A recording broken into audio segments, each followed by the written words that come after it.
Right, it's now 7 o'clock. This is Morning Express, and it's time for Political Point. A quick reintroduction of who we have in studio. We do have Honorable Alice Wahome, Professor Wajakoya, and Barack Muluka to have this discussion. Now, Jubilee came into power and into government by promising to lower the standard of living and also better life generally for Kenyans. And of course, that's a promise that we'd like to weigh in and see, are we heading towards there? Are we getting there? What do Kenyans feel about that? We'll start off, first of all, with just some of the, well, campaign comments that were made by the president and the deputy president, and also some Kenyans and what they have to say before we get into the discussion. Remember, you're welcome to participate in this conversation. The hashtag is KTN Morning Express. You can also tweet, and that's at KTN News, or you can tweet me directly. But first of all, let's listen in.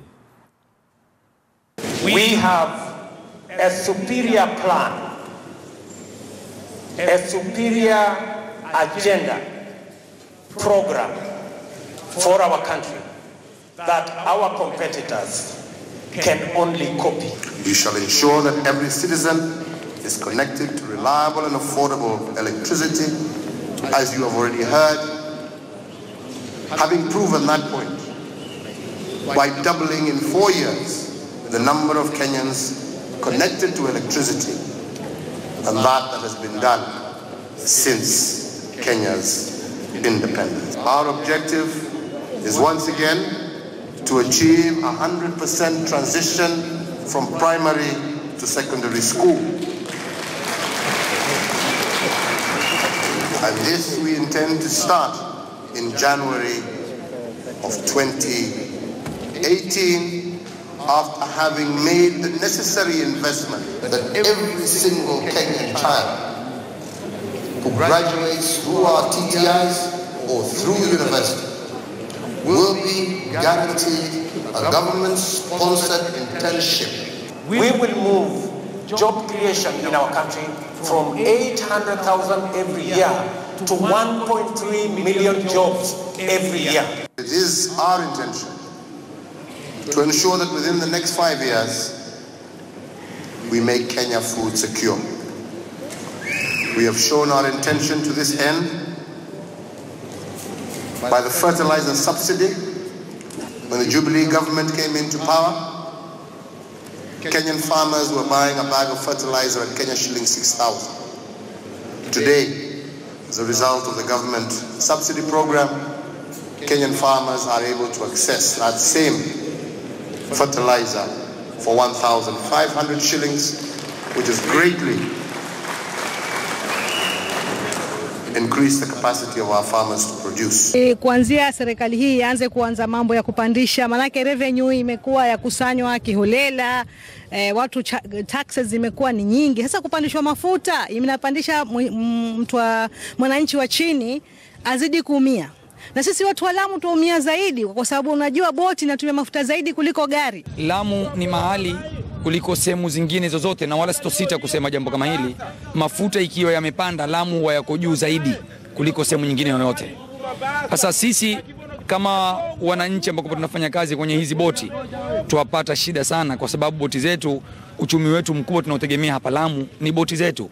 Ikiwa takuwa sisi hatuna kazi mzuri, hatufanyi vizuri, mara nyingi pesa zaingia kwa mafuta, kwetu ni hasara kubwa, kwa sababu asilimia thuluthi, nusu, karibia nusu kwa nusu watu wa Lamu wanafanya kazi baharini, wanatumia mafuta hayo ya petroli.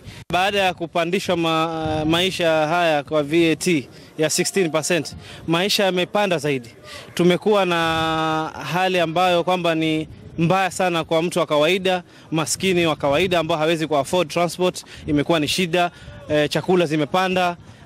Saizi nimetumia uboti, usafiri wetu wa kawaida ulikuwa tukilipa 150. Saizi imepanda, imekuwa ni 200. Kila mahali, kila sekta ya uchukuzi imepandishwa, gharama imepanda. Ni mahali ya masikitiko sana kwa Mkenya wa kawaida. All right, so that's what the president and the deputy president had to say as they were campaigning. We have also had what Kenyans have to say, and specifically in Lamu, where fuel is very expensive, as that's possibly where it's most expensive. But let's first of all just remind ourselves what is in the Jubilee Manifesto.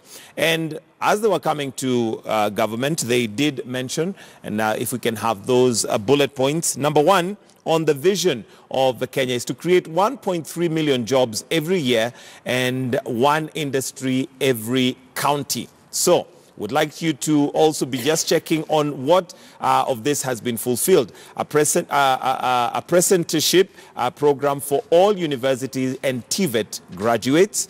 Again, another promise that was made by Jubilee.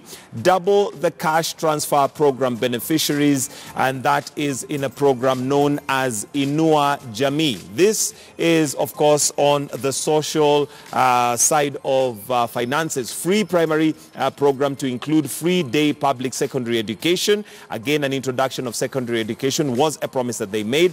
Mass housing production, at least 500,000 affordable homes in 5 years. And free maternity care for every expectant mother for 1 year. Some of these have been realized. Others are still in the process of being put in place. Connectivity to reliable and affordable electricity on or off grid by 2020. You heard the president there mentioning that they've already doubled that in the first term, and we're expecting more to be done. Expand food and agricultural production. And also complete the 57 large-scale dam construction program. Again, another promise that possibly has not been realized. Yes, make government more transparent and accountable. That should be in red. Make the government more transparent and accountable. So, those are just a few of those that have been promised by the Jubilee government. So, let me bring it to you, panelists, and let me start with you, Honorable Alice Wahome. Is it possible?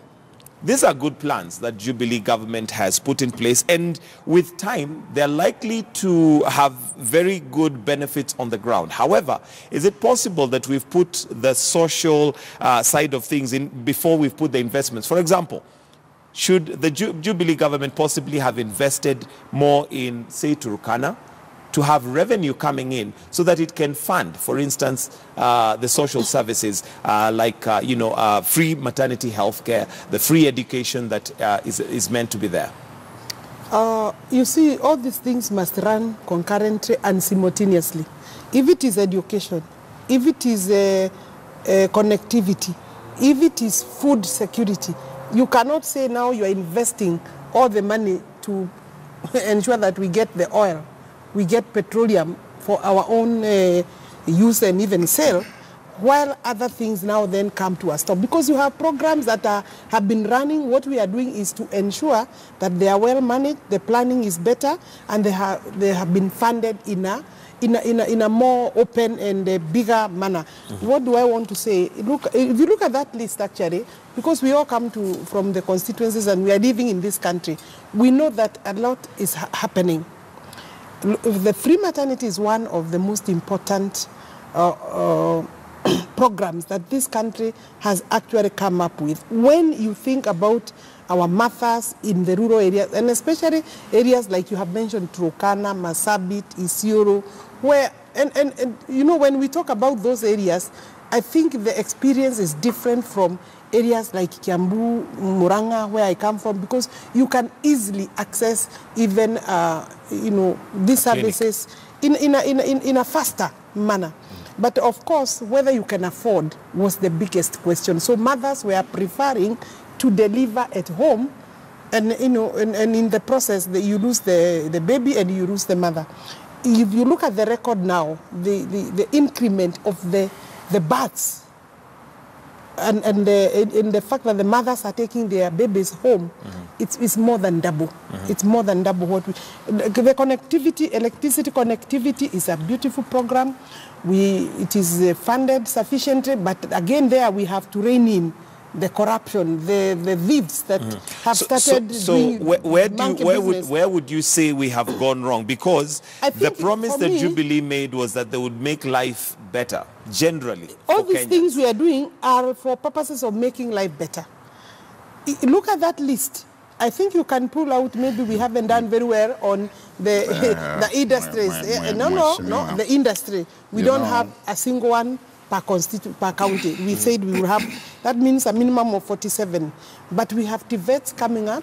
or almost every If you were to give constituency. yourself a score, what score would you give Jubilee, marks out of 10? Let me first say that if Jubilee were to rein in corruption, we will have enough money to run most of these Okay, good so programs. given that they have not reined in on corruption, because of that, what score would you give them I would have given us maybe 65%, but because of corruption, I think I would give us 45%. All right, let me come to you, Baraka. I'll give ourselves 45%. First, you cannot rein yourself in.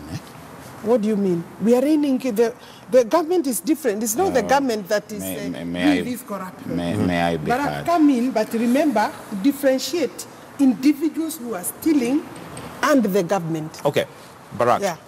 Well, the individuals are in government. Okay. And then I've said it is an inexperienced government, even a little irresponsible government. The story that we were talking about of the scandal of the 5.6 billion. 5.6 billion, that the principal secretary at the Treasury does not even know how a private company got into an arrangement with the Treasury, and that private company has collected 5.6 billion that we know of at the time that it's being forced out.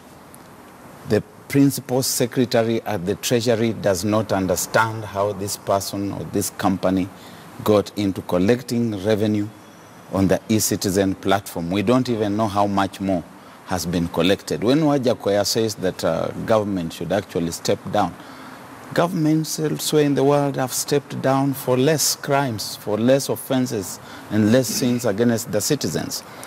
Honorable Wahome here and other leaders in Jubilee, parliamentarians, whatever, history will judge you very harshly one of these days.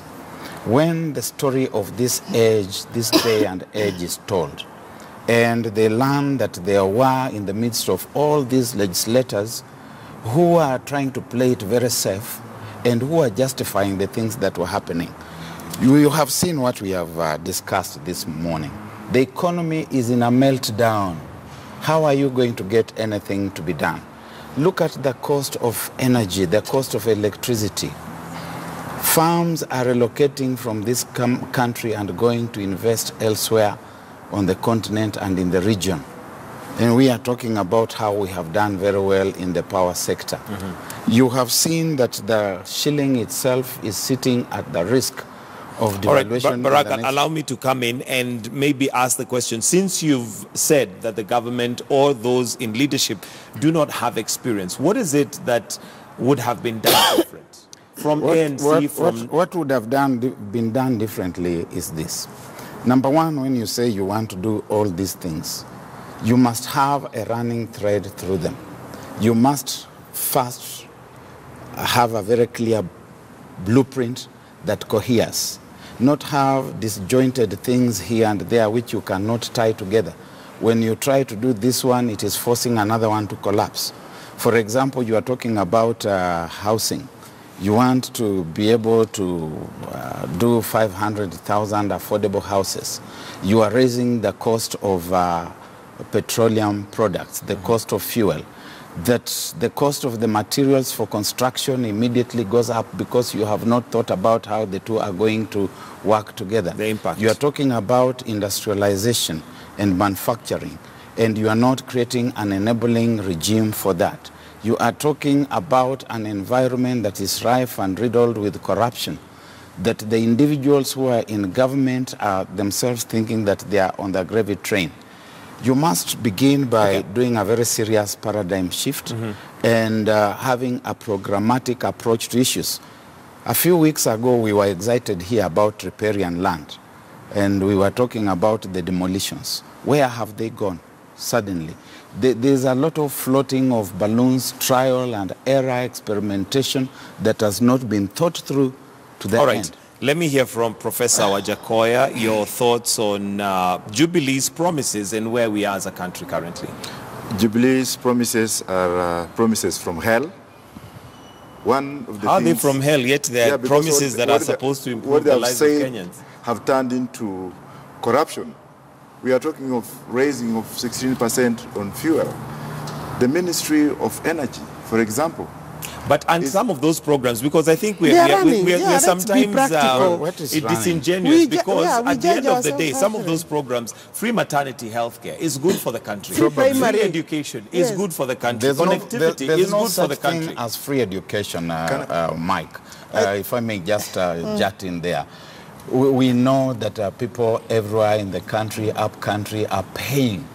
The idea of having free education where we would have, because it's a right for every child to have education, yes, but some cannot afford. It's not happening. It is not happening yet, but my at the level of a promise, it is a good promise. Why can he say, he cannot say that free education, free primary and free secondary is now happening?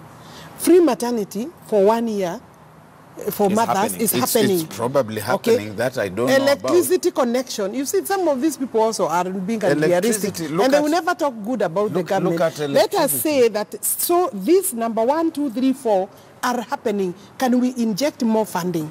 And where will the funding come so that it doesn't hurt the Kenyan? The Kenyan. All right, yes. Professor Wajakoya. I think I was interrupted, and if you can add me more time on that. No, just get to the point. And my point was that some of those things, they're good projects. However, they are from hell. Yes, they're from hell, because why would you give free maternity to a woman to give a birth to a child whom you'll not take care of? Poverty, right? Why would you give somebody would you rather that child then is not given birth to? Let's look at what happens in Britain. The government plans the birth of a child and the taking care of that child from the inception of the birth of that child throughout education. But it has to start somewhere. There has to be a process that starts. Look at these mediocre stealing everywhere, and when they're told something, they come in to defend.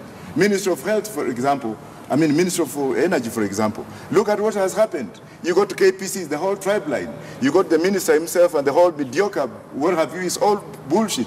Let me put it this way, and please don't interfere with me. When we have this issue of electricity, yesterday Mumia Sugar Company was disconnected. Yet we are talking of what have you. You plan to steal, you plan to bring us something on paper and to steal it from us, and you tell us you are doing something. That is mediocrity. All right, Professor, solutions. The solution is very simple. Let Jubilee government pack and go. Let all those in the opposition who have been in the government stealing from its people also pack and go. Let's have new blood. Let's have new revolution. All right. Mheshimiwa, obviously Kenyans are frustrated because the cost of living has not come down. And with that 16% VAT being put on petroleum products, it is it is already, we can already feel the pinch. We have said as parliamentarians, being accused also here, I think they are mixing me with the government. First and foremost, I'm a registrator. And of course, we have the work to oversight. Barack also tried to come to parliament. He didn't make it. So we know these people who we are representing want water in their homes. They want connectivity of electricity. They want free primary, because we also promised, and there was a campaign platform. Those were issues that we discussed with Kenyans. And if a child can go to school because we have paid some tax, I think so be it. And because why are we giving government money?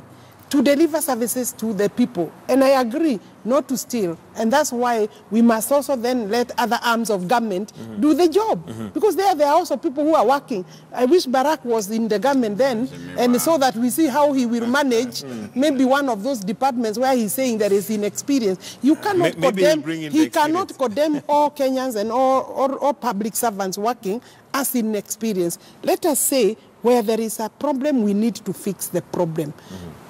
And where will you bring another government if everybody in the government now, where will you bring other people? Are you going then to, Wajakoya is not giving us a solution. Assuming this government packs and go. Is he now telling me that he is going to be, that he's going to be the best? Then convince Kenyans, convince Kenyans. Let us have some faith in ourselves and agree that as a people, it is only us, it is the same people who will fix our own problems. And that's why I agree that we must also be able to tell the government, look, you are not doing it right. Ensure that this person is out of the government, because we are not short of people in this country, who can actually work and work properly. All right. That one I agree. Okay. Yeah. I want us to now, because of time, to look at solutions and how we'll get out of this. Barack Muluka, are you confident that with the time that Jubilee has, we're already 1 year into the Jubilee second term, President Uhuru Kenyatta has a legacy that he would like to leave, would like to believe there's a legacy he would like to leave. Do you feel that we're making progress in the right direction? Boss, start with this headline here, the tagline. The tagline is telling you that with 4 days left, not 4 years, 4 days. 4 days left, Kenya faces dilemma of yielding to public pressure on 16% fuel tax or sticking to lenders' 100 billion shilling deal. So I do not know where you are going to get the miraculous funds to be able to do these things that we are talking about in a disjointed manner in a corrupt environment. And I repeat, So I think we were asked to give solutions, like tell us within the 4 days what should we do. I must give it. Within the 4 days, tell us what we should be doing. History will be written one of these days. Tell me what I should do when I go to Parliament. Barack, let's stick to the solution. And tell me when I go in October, when we go back in October, do ABCD. All right, Mheshimiwa, allow him to finish. Yeah, please, sir, be a good lady.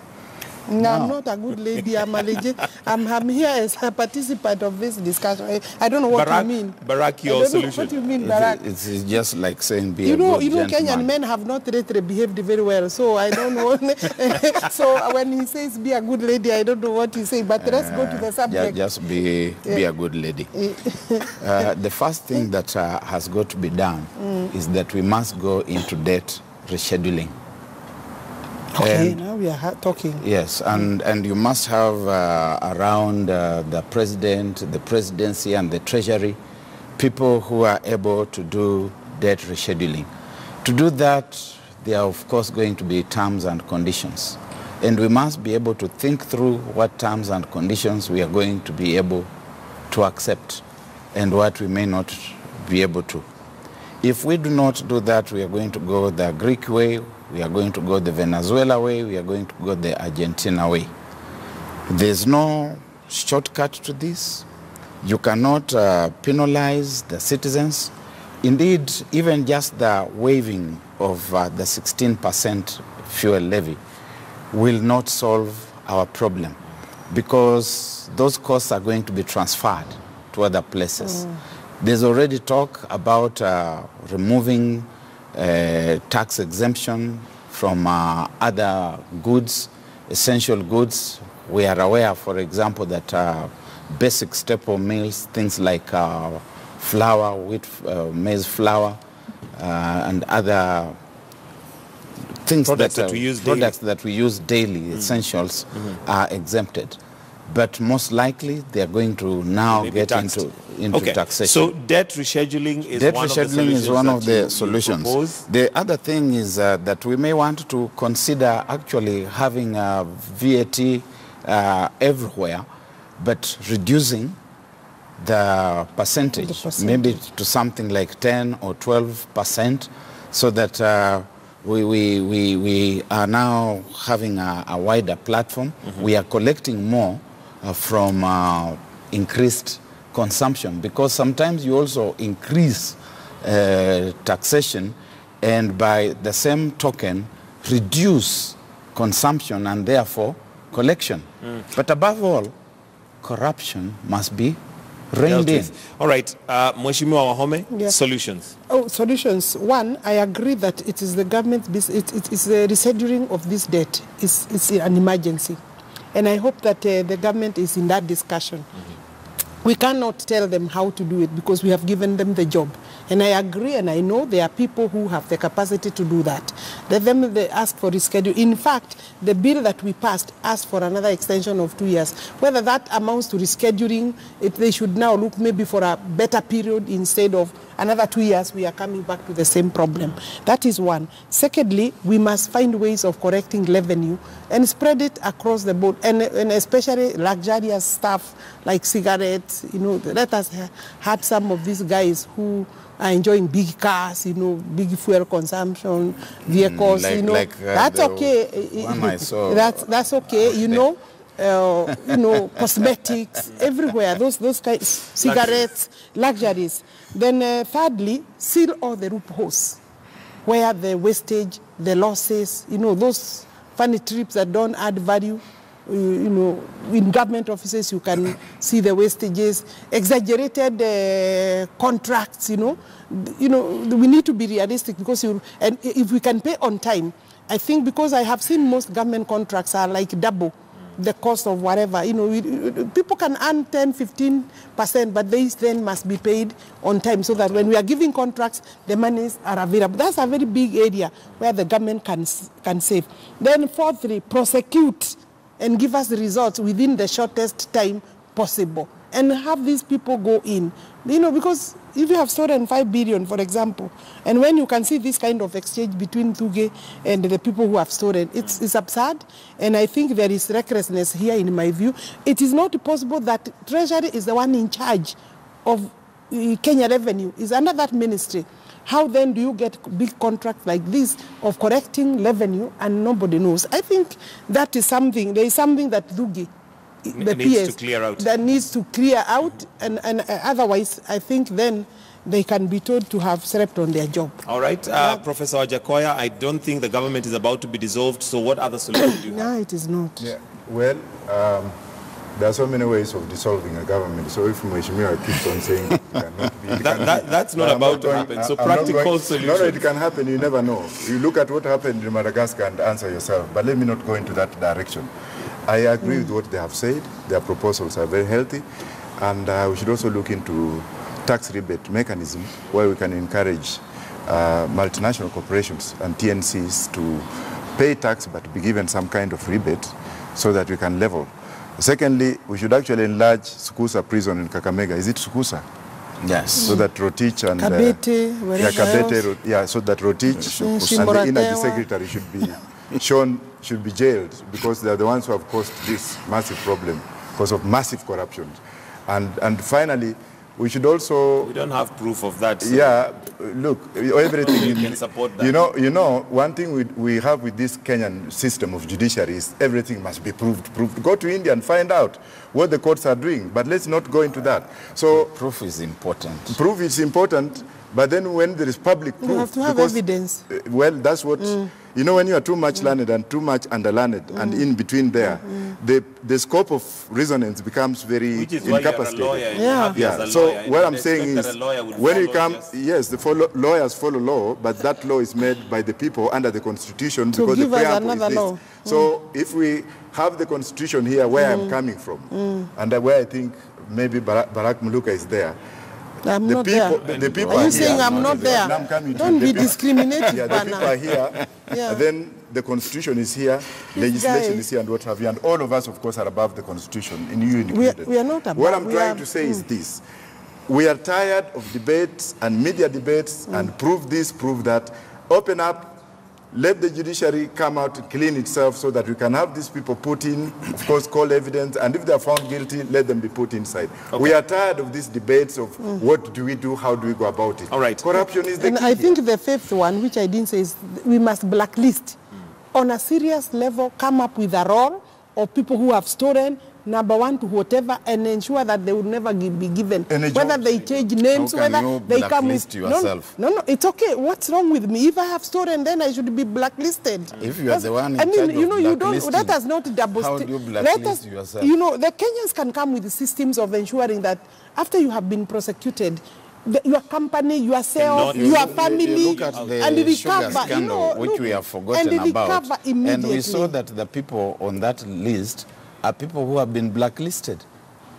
Barak, And it was in Parliament, and it was in Parliament. As a member of We're Parliament. talking Yes, and that solutions. sugar that was in Parliament. We're talking solutions, Yes, and that that's a means good Sugar point. list it's a was in suggestion Parliament, that and this needs. Parliament I is have scandalous. given a We suggestion. Forget ought about to be that embarrassed to 10,000. keep on telling people that you are members of Parliament who So, are Barak, bribed are you with saying then 10,000 that You know, have Barak, no way of Barak moving is forward? We have whining. no because, solution. I have told him he has actually tried to come to Parliament. That is he did not trivia. succeed. That is no, it is trivia. not trivial. Yeah? Look, These are people, when we are you talking say to everything people is who trivial, have received 10,000 shillings from Barak, the toilet. bring evidence here In the that toilet. Alice Wahome, for All right. example, has received 10,000. In You the see, also toilet. there is this media sometimes and people coming up with funny stories which they cannot substantiate. Barak is here, is a serious member, is a serious journalist. He must know that, you can also want to reduce the authority and the significance of Parliament, and one way is to actually ensure that they are not authoritative, that people, even when we rejected this We see particular them on bill, live TV. the media should have taken it up clearly, discussed it, and bring it at a level that